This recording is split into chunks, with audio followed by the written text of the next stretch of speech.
What's going on, guys? Tim Odell here, Vice Unlimited, back in the shop for another YouTube video. Today I thought I would talk a little bit more about the Diamond T that's behind me here. Maybe a little bit of a build breakdown, talk about the history, talk about the parts that I use, kind of the thought process that kind of went into building it. Maybe a little bit of kind of the break down the build process, kind of where I started, where I ended, that sort of thing. Might help you guys kind of with some of your own projects. Maybe sometimes the hardest part of a project is just getting started. So maybe talk about that a little bit, try to keep it interesting. But yeah, so I'm gonna get the cameras switched around and we're gonna take a closer look. All right, guys, stay tuned.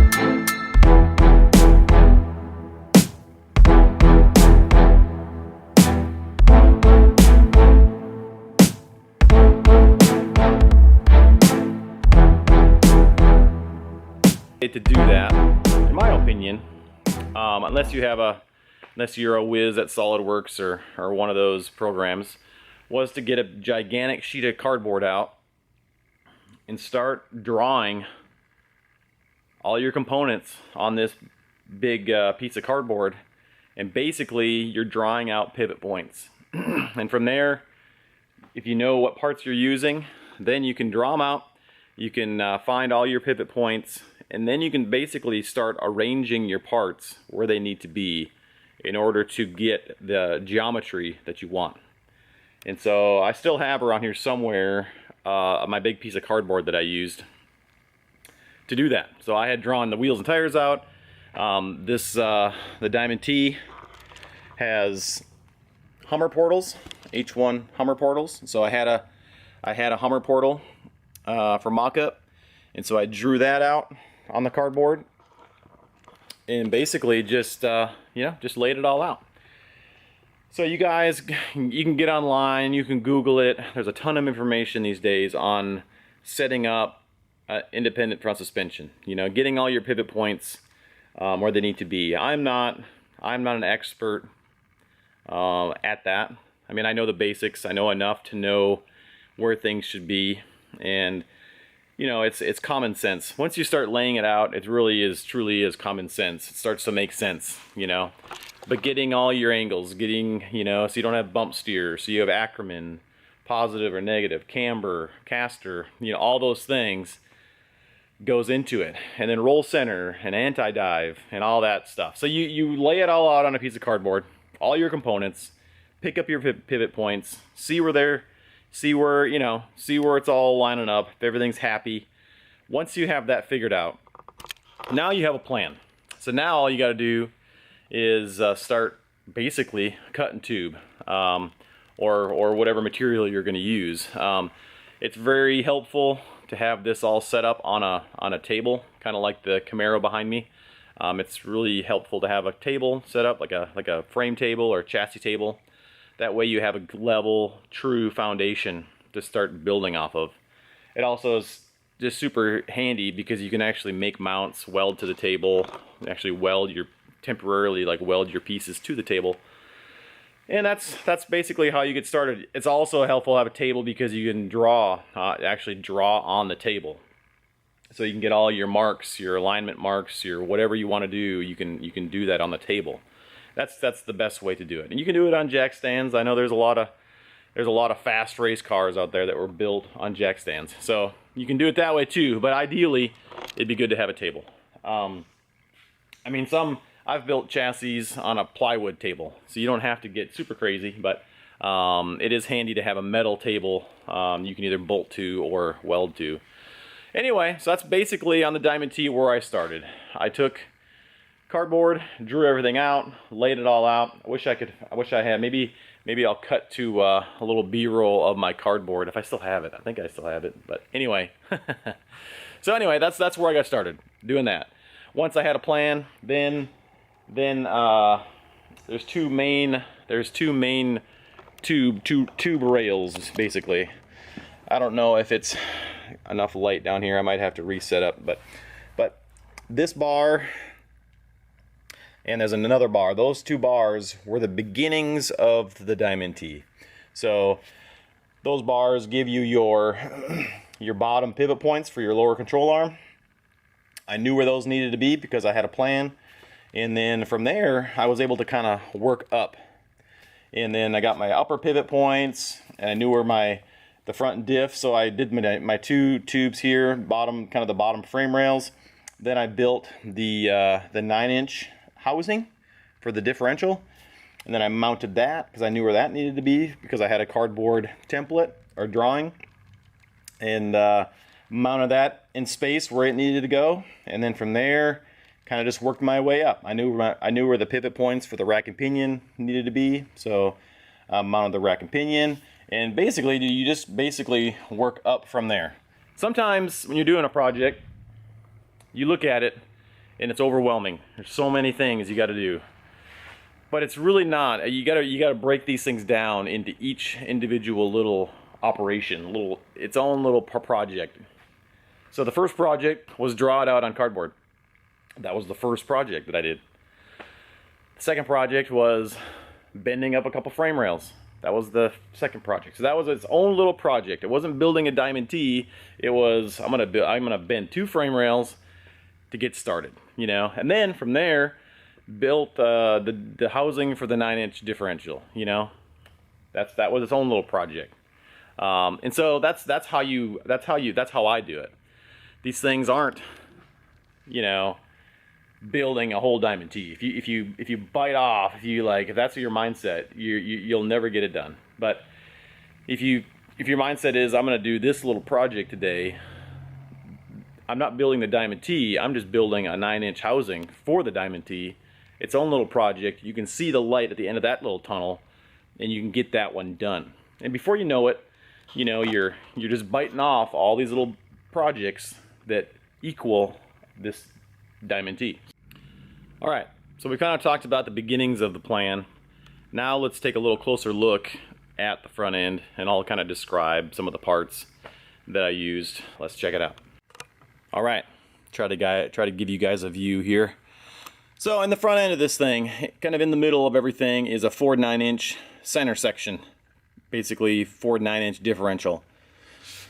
Very common, kind of in the off-road, or not off-road, but also in like the racing, high-performance industry. NASCAR uses it for their rear axle. Super common. Very, very, very strong differential. Tons of aftermarket support, you know, for them. But basically, I built a housing for the 9-inch diff. Fabricated, built it, all TIG welded. Then I am using a Ford big bearing and retainer. Then I had some stub shafts made, chromoly, had them splined. Basically, I think they're 30 spline stub shafts. And then from there on out, I'm basically using a Hummer half shaft. So kind of one thing on my build that was helpful is I've done it. If you guys have followed me on Instagram or followed Vice Unlimited for any length of time, you've probably seen that we've done a few H1 Hummers. Back when the government, Gulf Planet or whatever, was starting to sell the military Hummers, I had bought a few and kind of gotten into Hummers a little bit. Since then, I really haven't done much with Hummers, but one thing that it kind of gave me was access to these H1 Hummer portals, which they have been they've been used a little bit now. Well, they've been used over the years a few different times. They're pretty cool. It's a portal, so it's a 2-to-1 reduction at the hub. And one kind of cool thing about it in my application was that I had a couple sets of these things. You know, Hummers are already independent front suspension and they're 4-wheel drive, so it kind of lends great for when you're trying to build an IFS setup because it's already set up for that. And also I had half shafts as well, so I kind of based my whole front end on using an H1 Hummer portal, and then also based it on using a the Hummers have 2 different length half shafts. They have a short side and a long side. So I based the front end on using a long side half shaft. That's kind of what the parts I'm using. It was kind of an inexpensive way to do it, to build an independent front suspension, one that's still going to be strong and robust. Because if you start buying, you know, there's some super high dollar, you know, front suspension parts. If you go to Spider Tracks or one of those brands and start buying their stuff, which their stuff is awesome, and I would love to someday use those parts, you can easily spend 20, 30, 40 grand, you know, putting together a IFS four-wheel drive suspension that will hold up. So that's basically what it is. We got a 9-inch diff in the middle, Hummer half shaft, going out to a H1 Hummer portal. So I want you guys to check out this cool bracket. A company called Mountain Machine reached out to me and offered to make me some parts because they thought this was a cool project. You guys definitely need to go check them out on Instagram or Facebook. They are a machine shop in Michigan. They do some killer billet parts for all kinds of different industries. He personally is into like Cummins performance, diesel performance type stuff. But anyway, he made these killer billet brackets that are also a brake caliper mount. And while we're on this topic, one downside to running an H1 Hummer portal is it doesn't give you much room for brakes. So normally on a Hummer, the brakes are inbound, kind of at the diff. In my situation, I didn't have room for a rotor with the rack and pinion and all that, so I had to put them outbound, which is better. But in this instance, you know, they don't give you much room. You know, with a 17-inch wheel, you just don't have room for a caliper and a rotor. So one upgrade, you know, in the future or on the next build, if I do H1 Hummer portals, is I'm going to have to figure out a way to fit a bigger rotor and caliper. But anyway, so moving on from there. So plate, lower control arm, that's all trussed inside, kind of internally. You see I'm still running a Hummer lower ball joint, which on the next round I will definitely figure out a way to do more of like a uniball or something like that. I haven't had any issues with the ball joint, but I know that could be a weak point, you know, in the future. And then kind of a tubular plate upper control arm, and then I basically plated the top of the portal so I could run like a double shear style joint. That's an 1.25 inch Heim joint, Aurora brand on the top. So, and that's basically kind of the gist of it. So one thing you can kind of see, I'll just give you a quick little lesson on front suspension, is if you see these pivot points, that point, you can see the pivot point for the steering, and you can see the pivot point for the lower. If you drew an imaginary line from this point to this point to this point, you would want those points all to be on that line. That's kind of the beginnings of setting up suspension. If you can envision that, that gives you, and what that does is basically all these bars travel together in the same arc. And so when the suspension is traveling, these bars are all moving together. So you don't have, if one bar was longer than the other, it's going to push or pull, which, so basically throughout suspension travel, that's going to give you bump steer. That's just a quick little snippet of setting it up. So just part of it. There's a lot more that goes into it than that, but that kind of gives you your basis. You can kind of see that. I just was looking at the camera here and I kind of could see that that was a, you know, something you could see right now, so I figured I'd point that out. So kind of moving from there, obviously you got a 10-inch coilover, 2.5-inch coilover, and then you have a 12-inch bypass shock. You'll notice that they are mounted, the coilover is mounted halfway, kind of halfway between these points. And so what that does is allow you to run a shorter shock but still have lots of travel. So this shock moves 10 inches in and out, but out here it's 20 inches. Kind of gives you a kind of an idea. And then you got your bypass, which is a 12-inch shock, but it's mounted further out. So they're you know, based on where at the point in the arm they're mounted, gives you how much travel you're going to get. So that was all laid out basically on that cardboard. to figure all those things out. So one thing to point out, kind of some custom arms, steering arm, you know, built those, got the right Ackerman set up, you know, for what I wanted. And then inside here, have a Fortin billet steering rack. So Fortin is a brand. They do a ton of parts for trophy trucks. They do all kinds of cool billet parts, but so a Fortin rack. Obviously you got the Warren winch tucked up in there. One thing about doing a four-wheel drive independent suspension is it's a packaging nightmare. Trying to get all these parts shoved in here, definitely somewhat of a packaging issue. The steering rack has 1/8 inch clearances, you know, as it goes in and out. Anyway, so that's basically the beginning, or basically the front suspension. So I hope you guys caught some good information there. Sometimes I feel like I'm just kind of rambling on, but hopefully there was some good information there. Hopefully you guys maybe learned something. But anyway, independent front suspension, especially when it's four-wheel drive, is definitely a little tricky. But with a good plan, you'll do all right. I built this front end twice. I built one, just wasn't working out.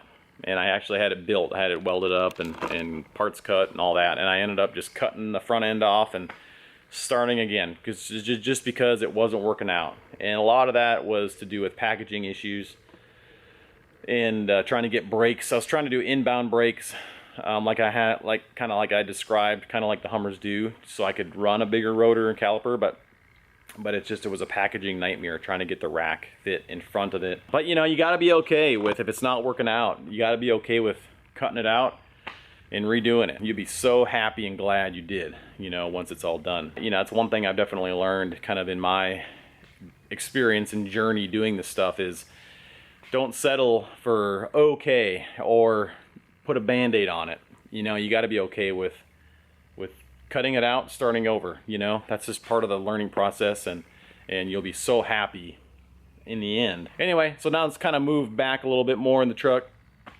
kind of talk about working our way back. Hopefully I haven't forgotten anything on this front end. If I have, or if you guys want, you know, any more information, I may try to break it down into just one video, just a certain detail. I mean, that's the thing, there is so much information that it's hard to get this all into a 20-minute video. So, all right, let's pull the hood off and talk about what's under there.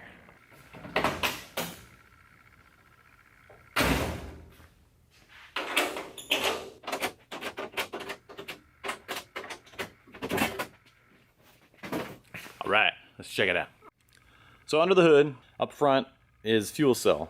So that's the main object under the hood, is a fuel cell. You know, I built the fuel cell to fit the space, you know, that I had, about 20 gallons worth. It has 2 electric fuel pumps inside of it, kind of a fuel plate on top with vents and return and pickup and all that. Running through the fuel cell is the steering. So if you see down in there, you can see a hole there where the steering kind of runs through. You know, it's all part of the packaging problems you run into when you're building stuff. So I had to run the steering, you know, through the fuel cell. You can kind of see down inside there that the rack and pinion is underneath that plate. Basically, those 4 bolts are holding the rack in place, and then the steering joint goes into the, you know, the top of the rack, of course. So kind of in front of all that is the winch, basically controller, the solenoids and stuff for the winch.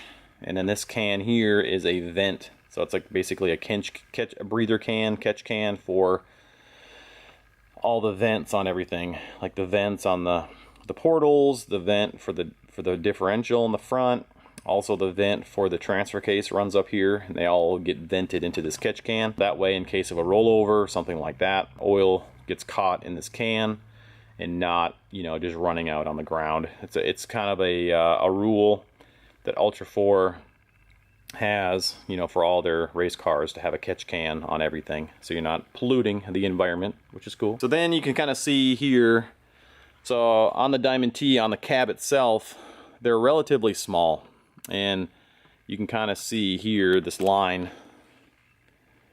This is kind of originally where the firewall was, and so I'm a pretty big dude. I'm 6'1", and I wanted to be comfortable in this thing, so I ended up stretching the firewall forward about 8 inches here to give me a little more leg room.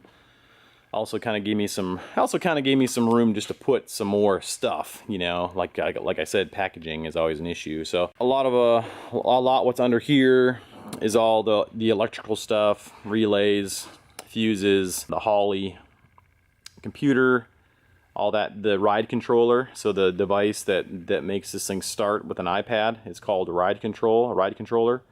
You guys check them out, they're a cool company. But anyway, that's under there. And then everything is ran through the firewall with bulkheads, and I really tried to do a nice clean setup, you know, when I built this thing. You can see all these fasteners on the firewall. So this cab can totally be removed from the chassis. So you could pull the cab off and run it without the cab. But I didn't want it. I wanted to make sure that the cab looked like it was part of the chassis. I just didn't want some Zeus fastened, you know, sheet metal on a chassis. I wanted it to look like it was made for the chassis. And so you can unbolt all those fasteners around the firewall, and then you can see that split line there, and then along the kind of the rocker, you can unbolt all of that and then pull the cab off if you need to. Wouldn't be easy, to be honest. Definitely, it would take a little time to pull the cab, but you can do it if you have to. So then, yeah, so you got your fuel cell up front. You know, you got your upper shock mount, and that is all triangulated and plated, kind of, like I said, it's really hard to see, but that's all triangulated and plated across the front for strength. And then one cool thing about the Diamond T that I kind of discovered was these cool brass headlight mounts that were original to the truck. Those originally would have been on the front fenders, and they had a little bit of an arc here to mount on the fender, and so when I was cutting these on the bandsaw flat, so they would mount flat to these plates, I noticed that it was kind of throwing out some golden chips, and so I was like, wow, what is this? And come to find out, you know, they're brass. So that's pretty cool little detail that I found when I was, you know, making those headlight mounts. But everything is wired up with Deutsch connectors and then plumbed with Brown and Miller fittings. Super nice stuff. I'm in NASCAR country, and so that stuff is pretty common around here. You can get a lot of used fittings and Deutsch connectors and that sort of thing. And so that's kind of what I've done. I've been able to track down some of that used stuff and kind of repurpose it. But yeah, so that kind of gives you a pretty good view of kind of what's going on under the hood. You know, a lot of guys think there's a motor under here, but there's not. The motor's in the back. So kind of a cool, you know, kind of a cool thing, kind of a fun thing when they realize that it's a fuel cell. But all right, so let's keep moving back. All right, so we've talked about the front end, talked about kind of what's under the hood. Now let's take it to the inside of the truck, and I'll give you a little tour, kind of what the inside of the cockpit consists of. So here we go. So a little bit closer, kind of a close-up of the floors, kind of where your feet would be. Got the Joe's gas pedal, obviously brake pedal. As far as brakes are concerned, I'm using AP master cylinders, and then kind of a modified brake pedal assembly. I lengthened the brake pedal arm, you know, to get a little more leverage. That seemed to help a lot. But yeah, so that's basically it. Everything in the floor, like I said before, is removable. So all those little bolts you see there, those all come out, and then you can, you know, remove the whole floor. So if I pull that panel out, you would actually see the transfer case and drive shaft and all that. And a little bit, some more close-ups of kind of everything. Got the cool billet turn signal switch there. This button here is actually a line lock. So you would cram the brakes in and then push that little knob in, just a mechanical like button, like a valve almost. And then that basically locks the rear brakes. So it's kind of a good temporary parking brake. And then you got the dash. I do have lead nav in this thing, so that's a GPS module that connects to the iPad to basically make the iPad have GPS, so you can use Google Maps and that sort of thing. And then as far as getting the cab off, you can see this here. That is actually a frame tubing adapter, basically. So it's kind of you can unbolt that and actually take this section of tube out, and then that allows you to pull the cab. And then kind of looking back, if you guys can see, you know, you got the roll cage inside, and then up in the back corners there's also a couple sections of tube that you can unbolt, and then it kind of allows you to pull everything out. Mastercraft, race seats, PRP, harnesses. I think I referred to this little toggle switch earlier as an overdrive. It's not. It's a torque converter lockup. In fourth gear, I flip that, and then the transmission, the converter will lock up in fourth gear, and then you got your battery disconnect and all that. So pretty basic setup in here. Nothing too crazy. I definitely wanted to have somewhat of a finished interior in this thing. Those wires going through the roof up there, that is for the lights on the roof, and then that little small wire is for the GPS antenna for the Holly dash. So it's got interior in it. It's about as finished as you could make it. Kind of talk about some of the sheet metal. So the doors on this truck were totally rusted out. So basically the only thing that's remaining from the original door is this upper window frame. You can see that. And then the door skin. Other than that, and there's one little section here you can see that's still original. But other than that, everything else inside here was totally rusted out. So basically, rebuilt the doors. Got actually some Dodge truck door latches. Kind of retrofitted the original handle so it'd work, and a little billet knob on the inside to open the door. So that's basically the interior. It's very comfortable, tons of leg room, and you can hang out in here for hours at a time and feel real nice. All right, so moving to the back of the truck. I'm gonna try to give you guys a view as best I can of the engine and some of that stuff, but it's really hard. It's packaged pretty tightly. It's kind of buried down within, so it's kind of hard to see kind of everything that's going on there. I'll try to shoot the camera in the directions of certain things, but I wish I could, show you guys a little bit, of more detail of what it actually looks like in there, but I'll do my best. But just kind of a brief summary here of kind of what it is. It's a 6-liter LS motor, basically a junkyard 6-liter. I had originally planned to do the whole junkyard turbo LS thing, that everyone's, not everyone, but if you're in the automotive world for any length of time, especially with LS motors, you've heard that you can take a junkyard LS motor and make 1200 horsepower without having to do anything with a turbo, which is true. I guess it's been proven that you can do that, but in a real world scenario, if you want a motor that's going to last for any length of time and survive any kind of boost, you really do need to put some better bottom end components. It's got forged rods, forged pistons, head studs, good LS9 head gaskets. It's got a cam in it, basically the sloppy stage 2. If then you guys follow Sloppy Mechanics channel at all, but it's got I don't even have the numbers in the top of my head of the cam, but it's a pretty mellow cam, nothing crazy. And then it's got an On3 Performance turbocharger, basically a Chinese turbo. That's something that I'd kind of like to upgrade. But I'll be quite honest with you guys, the turbo has held up just fine. I haven't had any issues out of the turbo, so, and I've abused it pretty good. So, but basically it's a 6-liter LS motor. It's got 8-into-1 exhaust on it that go directly into the turbo. You can kind of see there. It's got Turbo Smart wastegate, and then going down into the turbo. So everything, obviously stainless exhaust. I actually use like Schedule 40 stainless gas pipe, kind of the same stuff they use when they're making headers for like, 4-cylinder, tuner guys. But it's worked really good. As far as the motor goes, it has an MSD, a wood atomic intake. It's really hard to see in there. There's just so much stuff. And then it's got kind of an aftermarket front drive on it that I converted to 8-rib. So it's got an 8-rib belt, dual alternators, because I had some charging, and not charging, but voltage.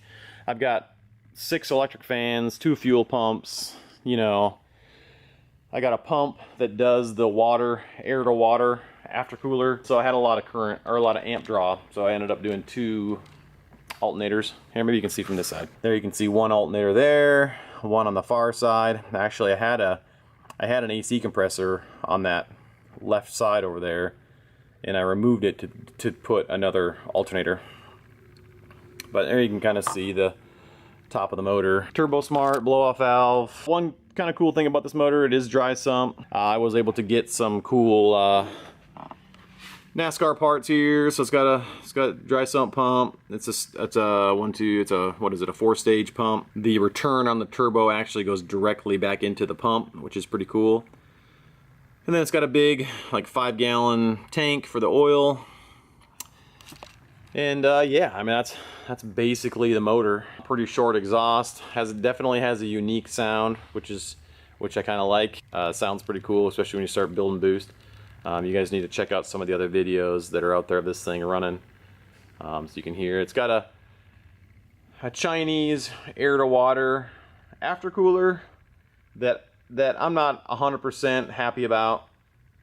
I actually think that when they built that, they left metal chips in it, because last time I went through my motor, I had metal chips in the intake, and then pulling the motor down, I actually had a couple of those chips get in the cylinder, and it put a couple dents in one of the pistons. So I know I didn't leave any metal chips anywhere, so I'm thinking that there were some chips left over, you know, in that thing. So I kind of regret using that. I wish I would have bought something that was a little bit better quality, but it is kind of is what it is, you know.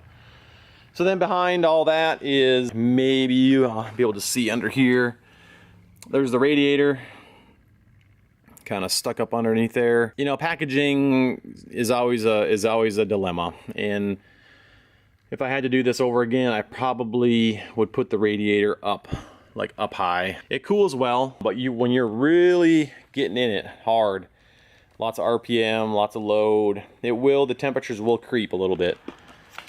And I think that's because it's not getting the kind of the airflow that it would if it was mounted up front, or up in the air better. And then behind the radiator is oil cooler, transmission cooler.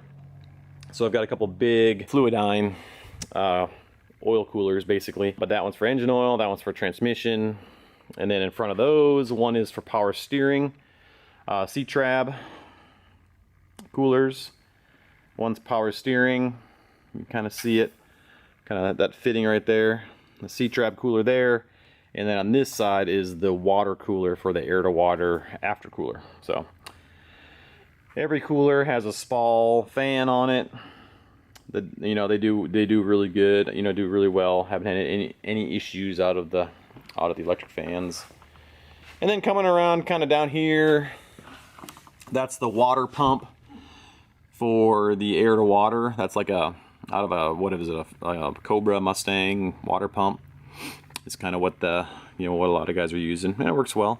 It helps circulate the water. All right, so we've talked about the engine, the cooling system. Now let's move down here and talk about this rear diff. The Diamond T has a corporate 14 bolt. Very commonly used rear axle in the off-road world. Very strong. They are renowned for their strength. 10.5-inch ring gear, pinion support, very beefy setup. This 14 bolt, retubed it, so it's all been retubed. Cut the original tubes out, retubed it. And the reason I did that was to offset the rear diff way over to the driver's side to get around, the engine. Also, with the Diamond T being a mid-engine setup, I had to reverse the rotation of the rear axle, rear differential. And so to do that, you actually flip the differential upside down. So I basically just flipped it over. And that basically reverses the rotation of the rear diff, and that's because of the mid-engine setup. If you would put it in drive and didn't do that, you put it in drive, you would go in reverse. So you're putting the pinion on the other side of the ring gear. So one cool thing about that is that now it's a high pinion. So as you can see, the pinion is no longer the lowest point,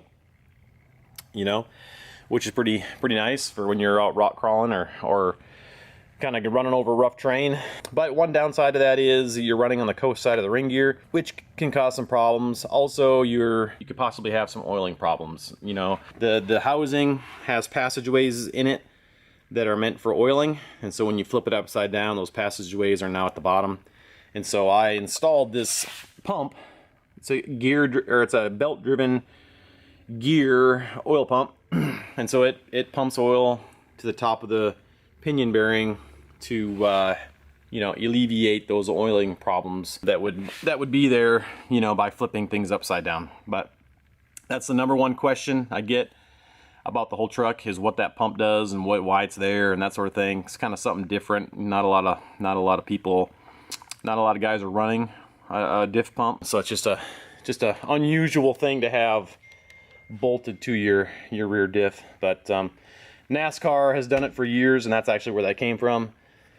Is from a used NASCAR parts store. But and then from there, you know, I'm actually running CV drive shafts that run up to a carrier bearing and then to the transfer case. So that's basically the rear diff in a nutshell.